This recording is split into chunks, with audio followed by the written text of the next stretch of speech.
IPL 2024 17వ సీజన్లో play offs అవకాశాలు మెరుగుపరుచుకోవాలంటే తప్పక గెలవాల్సిన మ్యాచ్లో చెన్నై సూపర్ కింగ్స్ జట్టు పరాజయం పాలైంది. బుధవారం చెన్నైలోని చపాక్ వేదికగా పంజాబ్ కింగ్స్తో జరిగిన మ్యాచ్లో 7 వికెట్ల తేడాతో ఓడిపోయింది.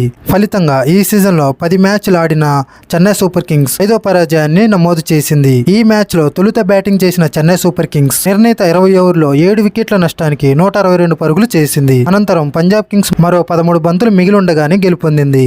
163 పరుగుల లక్ష్యంతో బరిలోకి దిగిన పంజాబ్ కింగ్స్ ఈజీగా పరుగులు రాబట్టింది. ఓపెనర్ ప్రభుసిమ్రన్ సింగ్ 13 అవుట్ అయినా మరో opener Jonny Bairstow 30 బంతుల 46 runs, really Russo 23 బంతుల 43 రన్సులు రాణించారు. సాధించాల్సిన స్కోరు కూడా తక్కువగా ఉండడంతో పంజాబ్ కింగ్స్ లక్ష్యం దిశగా దూసుకెళ్లింది. శశాంక్ సింగ్ 25, శామ్ కరణ్ 26లు కూడా రాణించడంతో చివరకు 17.3 ఓవర్లలో 3 వికెట్లు కోల్పోయి గెలుపొందింది.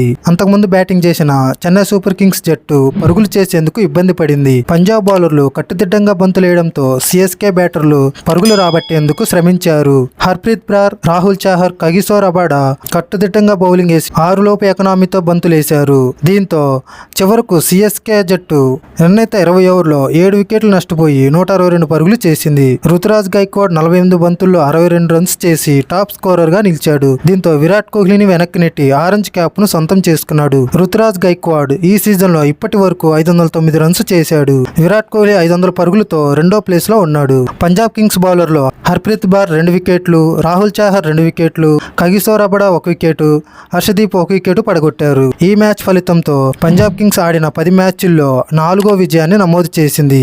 అన్నే మ్యాచ్లు ఆడిన చెన్నై సూపర్ కింగ్స్ 5వ పరాజయాన్ని చవిచూసింది.